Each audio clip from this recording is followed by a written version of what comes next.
Hello, everyone. Can you guys see me? If you could let me know in the chat that you can see the PowerPoint as well as myself, that would be greatly appreciated. Yes, thank you so much, Hannah and Zithan and Jenny and everyone else. Okay, it's great to see you. My name is Tristen, and to start off, even though Vivian already introduced me really well, I'll just kind of reiterate a little bit about myself. I am the main course developer as well as the instructor here at SpeechCo. I attended the University of Toronto, and I'm a member of the Canadian Association of Professional Speakers, otherwise known as CAPS. And I have been doing public speaking for as long as I can remember. Ever since I was little, I was told that I love to go on stage and talk. So I guess it's always been a part of me. In high school and in school, I got lots of opportunities to do public speaking. So in high school, I was part of a youth organization that was trying to teach leadership and train for public speaking. And I really got the opportunity to help out lots of other students like myself. And in my grade 12th year, we had a graduation for the club, and the mayor of Markham was there. And it was a really fun event, but it really just showed me how public speaking has the power to bring people together and to create something really beautiful. And that's always stayed with me. In first year at university, I got the opportunity to be a speaker in a workshop about public speaking and communication. And we had so many people in attendance. We had people from local Toastmasters chapters. We had people from the University of Toronto itself. And we just had lots of other interested folk who were in attendance. And this was such a wonderful opportunity for me to connect with other people as well. And this was me at CAPS. I got a chance to speak in front of everyone and introduce myself as well as what I do. And it was great to get feedback from them. It was an amazing learning opportunity. So these are just some of the things that I have personally done, and I love public speaking, as you can tell. And we also have some other wonderful teachers with us for public speaking. They're not here today, so they won't be speaking along with me, but they are wonderful, and I have worked with them for a while, and I'm so excited for all my students to meet them during the school year. So today I'm mainly going to be talking about 3 points, and I'll try to keep them brief because I know that we don't have that much time left. So first and foremost, the importance of public speaking for kids. Number 2, our approach to public speaking. And number 3, the SpeechCo Youth Course Series. So without further ado, let's get into it. The importance of public speaking, especially for kids. So first of all, there's 2 questions that we need to answer. One being, why learn public speaking and communication in the first place? And number 2, why kids? And to answer the first question, I think it's pretty straightforward. First and foremost, humans are social creatures. We rely on communicating with other people to be happy, to get what we need. And it's just the way that humans were built. Humans are just social creatures. And of course, as social creatures, we need to build relationships, whether this is relationships in terms of your family or in terms of your career or even in terms of your love life. Relationships are critical for people to live happy, successful, and fulfilling lives. I think that's just the best way to put it. Relationships are critical. But public speaking and communication is also really amazing for building confidence and character. There is nothing like standing up in front of a lot of people, 50, 100, 200, 1,000 people, and being able to talk and being able to say your thoughts and have people listen. That really tells you, hey, you're worth it. You should be confident in yourself. And I think public speaking is such a good way for everyone to develop confidence and character. The second question is, why kids? So yes, we've just established why we should learn public speaking, but why is it so important for young people in particular to learn public speaking? And number 1, kids have a lot of ideas. So the students that my fellow teachers and I teach in class, they have so many amazing creative ideas that they want to share. And I feel like all the best ideas I've ever heard come from my students. So because kids have so many great ideas and ideas that they want to share, it's important to teach them how to share it and to get them comfortable sharing their ideas. Some of you may have noticed that your children sometimes have thoughts and ideas, but they aren't always comfortable sharing it with you or with their peers or with their teachers. And I think that's really important that they're able to share their ideas.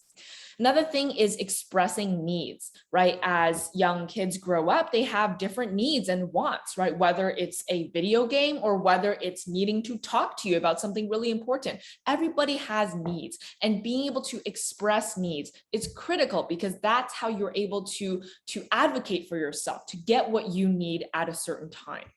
And third and foremost, third and last, practice, right? Kids are young. There's so much time for them to develop their craft and become really good at it and just to practice, right? Of course, it's never too late, but I think it's always nice to start early because you just get a bit of a head start. So that's it for the first part.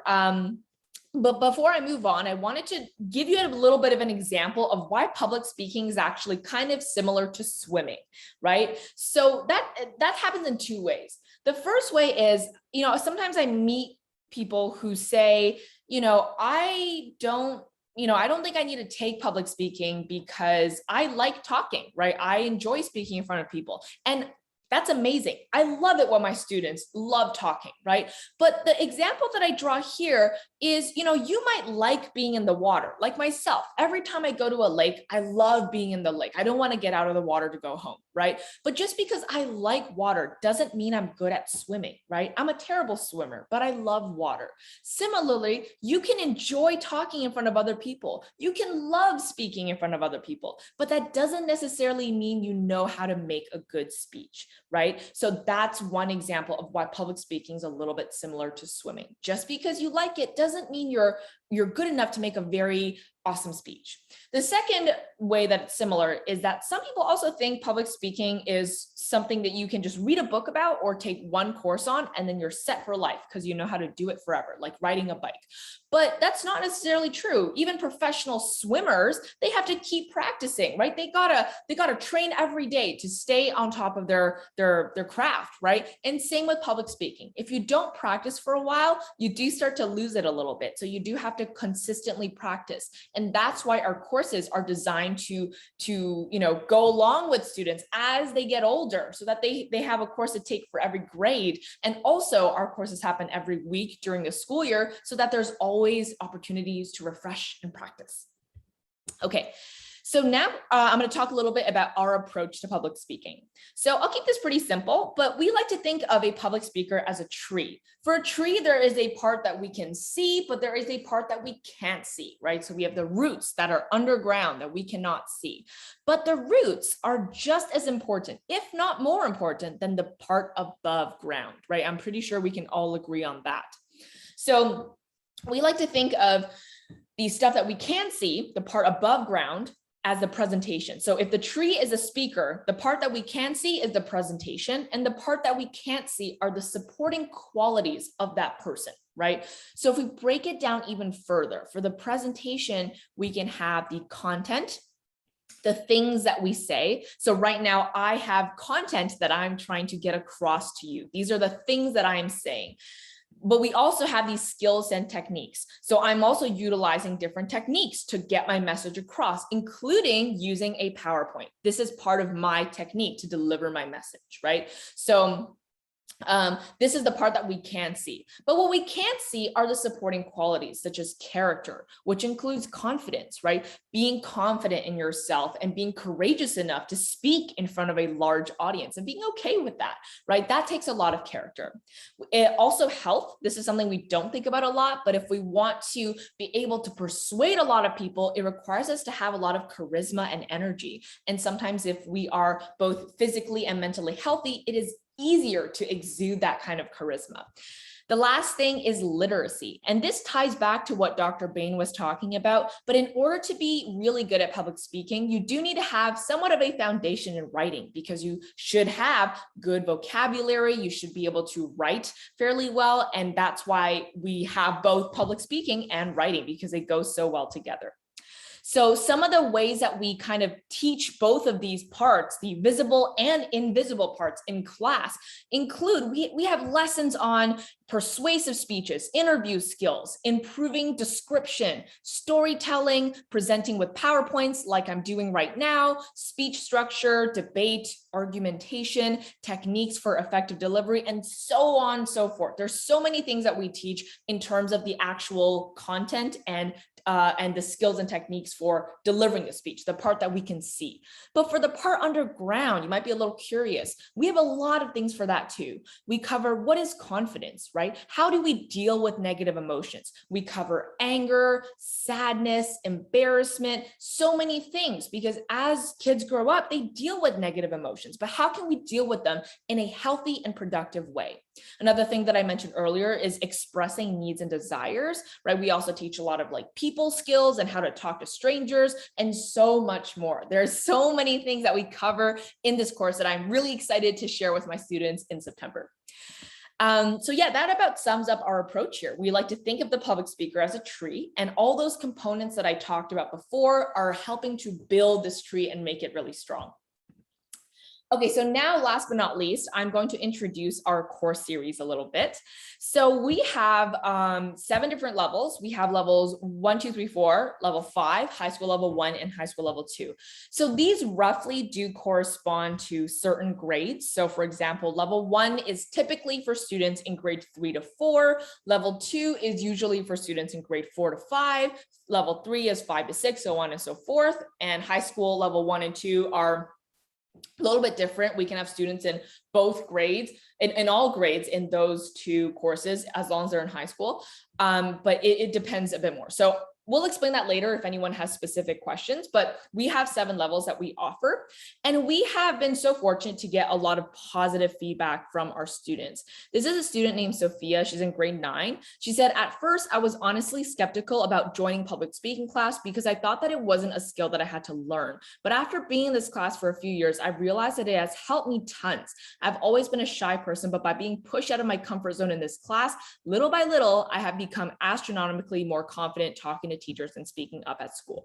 So Sophia was a student who came in already pretty good at writing. She was already a decent writer. She was already a pretty good speaker, but we really helped her to get even better, to hone her craft, and to become more comfortable at writing for speech as opposed to writing an essay, because those are different things. So I was so happy to hear this from Sophia, and she's honestly one of the best students I've ever had. I really loved working with her. This is a student who is a little bit younger. He was in grade 4 at the time of writing this feedback. He said, when I first joined this class, I didn't really feel like I would have liked it. Once I tried it, it was actually really fun. I enjoyed using games to learn how to speak and that they actually helped.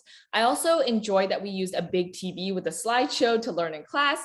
Even when we got into online classes, it was still very easy to learn. Now we're almost done with classes and I can talk much more confidently now and give longer speeches. This also really warms my heart. Joel was a wonderful student. This is a student named Ray.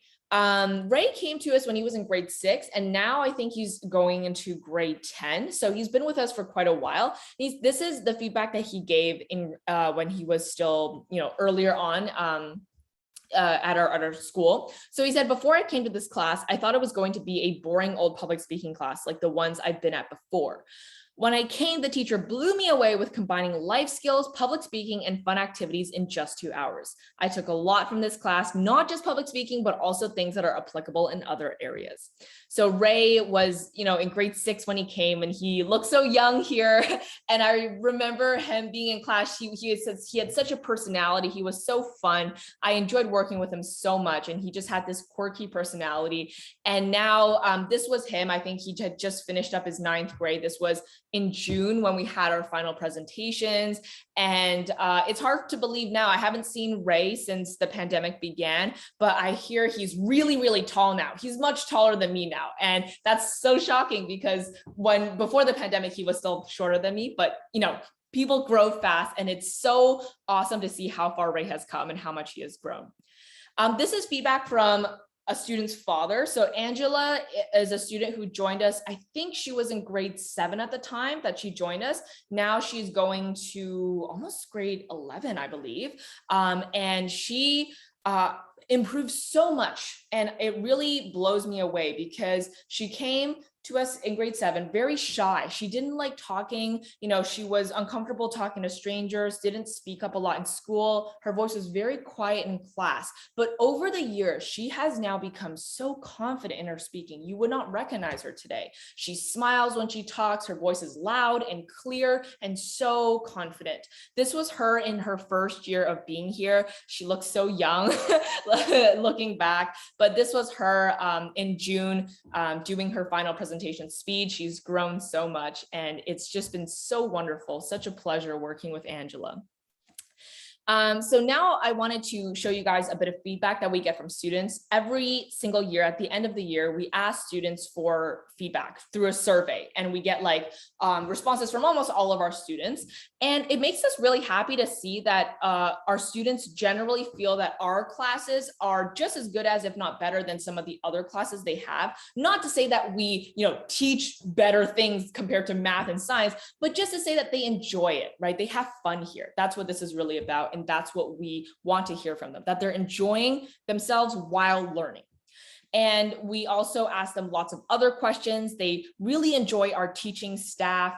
They really like our games. Most of them would recommend this class to a friend. They found our lessons useful. And this is all such helpful feedback for us in knowing how to improve our lessons and our classes to catering them more for our students.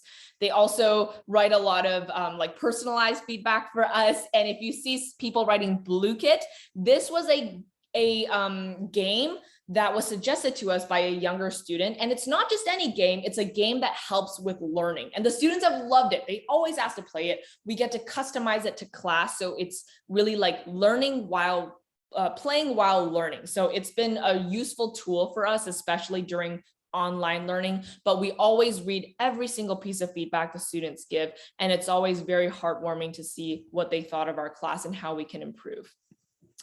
So as I mentioned, in the past several years, we have been online due to the pandemic, but we've had so much fun. Just look at all the smiling faces that we've got here. But earlier and starting September, we will be going back in person. And I'm so excited for that. We have so many fun activities. We have different homework topics that we have. The younger students sometimes get a show and tell. We have different discussions for the older students, a lot of activities. This was Ray again. This was for another activity that we did in class. Sometimes we do different examples and debates that we have students discuss. Sometimes we have a lot of fun, but obviously productive fun. We're learning at the same time. So I think sometimes having fun is the best way to learn. And this was another activity that was super fun. We had people act out one sentence in many different ways so that we can get the hang of talking with your body. I remember this one. And this was a debate that the older students did. So if you can see the topic here, it says, if you see someone cheating on a test, should you tell? And that was their topic for the debate for that class. So that was a really interesting topic. For the younger students, sometimes we do book activities, and that's very interesting for them. We act out different parts of a book to help with performative elements. This was a class where it was at a different location, and there just happened to be balloons that class. And I think this was our last class. So it was just so fun. Everyone was so silly, but in a good way. And this was our final presentation that we have every year. We give students an opportunity to present in front of a larger audience, and it's so helpful for them. It's a great learning opportunity, and it's always very fun. In class, when we're in person, we also have something called snack time. Snack time is very important for us because I think snack time not only teaches responsibility. So one student is responsible for bringing snacks for the class every week. So number one, it teaches responsibility. But number two, there's a public speaking element to it. They don't just bring any snack. They have to bring a snack that is significant to them in some way, and they have to actually explain it. They have to talk about it. So it's related to public speaking. But also, I think the act of eating together and enjoying food together really brings people closer, and that's what I want for our classes and our students. So this was one student. He baked these cupcakes himself. They're, I forget the name, but they had a gummy worm in it so that it looked like worms crawling out of the soil. It was so sweet. I'm so happy he got to explore his passion and his creativity in our class through cooking. So we've had some really amazing snacks that were brought. And this was the first ever time I asked someone to volunteer for snack duty. One student said, I'm going to bring eggs and ketchup, scrambled eggs and ketchup. And I said, okay, like, why not? I guess I didn't know if he was actually going to bring it, but he did. And he brought scrambled eggs with ketchup, and he explained that he loves eating scrambled eggs, not just with anything, but with ketchup. And he brought cups for people to eat it in, but he realized that some people maybe don't want to eat scrambled eggs with ketchup or scrambled eggs at all. So he brought candy for those who didn't want to partake. And it just goes to show how considerate people are and how creative everyone is. So I really love snack time, and everybody loves it. So that's something I look forward to implementing again in September. All right, at this point, I think we are pretty much through with my presentation here. So I think we can go ahead to possibly answering some questions.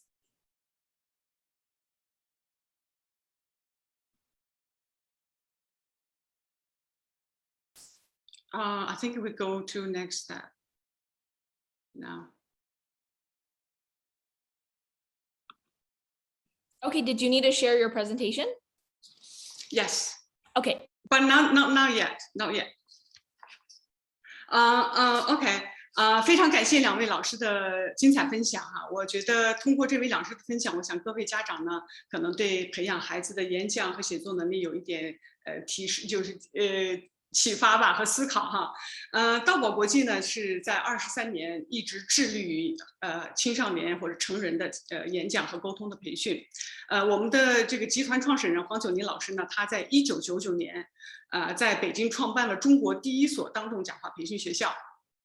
他当时提出的呢，就是演讲课是心理课，不是口才课。它是训练课，不是理论课，这个教学理念。所以我们的青少年的这个演讲和沟通课程呢，其实是以演讲为载体来提高培养孩子的综合素质。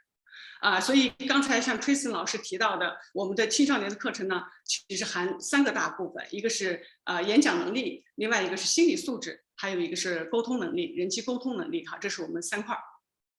抱歉，今天因为前面技术原因呢，有一点耽误时间哈。那我现在呢，就利用几分钟的时间跟大家大概介绍一下我们这个秋季班的一个安排，好吗？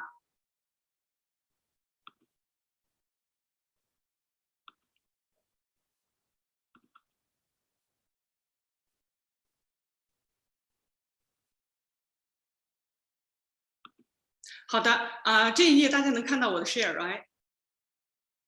好，这个呢就是我们青少年，就是我们秋季班青少年的一个课程表。大家可以看到，我们是从3年级一直到High School Level 2，就是指的是12年级的孩子。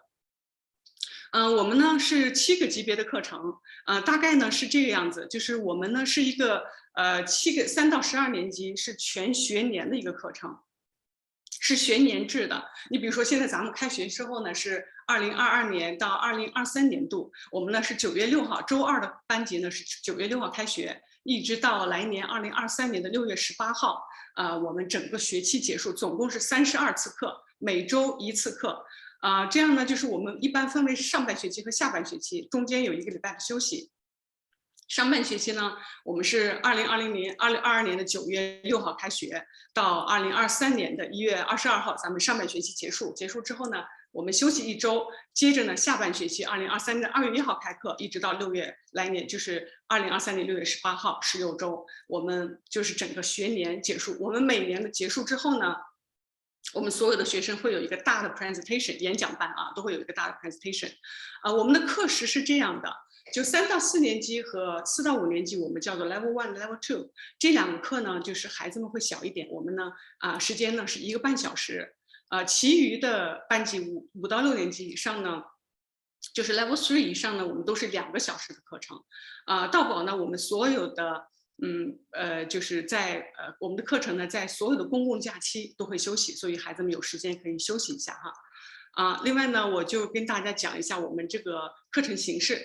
我们课程形式呢是小班授课，像3到4年级的每个班呢，像我们写作班呢，就是最多6个孩子。演讲班呢是就是小班都是8个孩子，其他的班级，比如说5年级 Level 3以上呢，写作班是8个孩子，演讲班是9个，这是我们这么多年，就是教下来之后发现一个比较最合理的孩子们最就是有效的一个班级组成。今年呢，我们准备是到线下但是呢，就是写作课呢，我们支持线上和线下呢可以同时上课。演讲班呢，因为我们也因为一些家长很远的家长的呢要求，我们也开了几个，开了现在目前呢可能有1个，但是可能 potential 的第2个，开个线上班，但我们绝大部分的班级都要回到线下。课程费用呢，像3到4年级和 Level 1、Level 2，我们含税半个学期呢，我们可以半个学期报，就是490半个学期。像 Level 3以上的演讲课呢，含税呢是660，写作呢是680。我们课程优惠是这样的，就是我们有3种优惠方式。比如说一次性，我们很多老家长都是一次性付全年的费用，这样呢，就是说小班呢 Level 1和 Level 2呢，优惠30块钱 ，Level 3以上呢就是优惠40。另外那个一个优惠呢，就是在同一个学期内，如果因为我们现在也有的家长3个孩子同时在我们这边上课，3个孩子就1个孩子或就是1个家庭里面，就是只要报2门以上呢，第2门开始，我们所有的课程都是95折优惠。另外呢，我们有成人的演讲俱乐部，我们成人演讲俱乐部的会员呢，也给子女报这个青少年的课程呢，也会有95折优惠。这是我们3个优惠方式哈。另外，我反过来说一下。就是因为我们都是小班授课，现在另外我们从6月份其实就已经开始报名了。这样呢，其实很多班级呢都已经报名已经过半了。像高中的班级呢，现在除了周2、周6的这个班还有位子呢，其他的周日的班级，包括 High School Level 2班级都已经满了。还有呢，就是7到8年级 Level 5的课程呢，周日班现在也目前是满员，现在周3班呢还有1个位子，但低年级的呢，我们还有位子，大家如果感兴趣呢，还可以报哈。当然，就是说高年级的班级，如果您感兴趣，您还可以跟我登记 waiting list， 因为有时候到了跟前儿，别的时间就是到临近跟前的时候，有的人可能有时间冲突也有可能会临时退出都有可能。所以您感兴趣呢，还可以继续跟我联系，我们把您放到 waiting list 上，好吗？这个是我们的，就是刚才我跟您大家提到的这个我们成人的演讲俱乐部我们已经从2016年开始呢，已经有124次活动，所以如果您就是作为咱们家长如果感兴趣的话，也可以欢迎您加入，这样我们孩子在这边上课呢也有一个优惠。如果在座的朋友呢还没有我的微信大家可以扫这个码加我微信咨询好吗？另外呢，就是刚才就是我提到了，如果咱们家长呢现在有问题，可以在这 chat 里面提。另外呢，如果您想呢咨询的话，想留下来，我们也欢迎您留下来。我们老师我们会留一会儿在这边在 online 我们可以打开您的麦我们可以跟老师呢做1对1的咨询沟通，好吗？另外你如果想就是这是我们的报名表。报名表呢，你可以打开之后呢，扫码之后，你可以看到就是你所感兴趣的班级的费用里面都会有，好吗？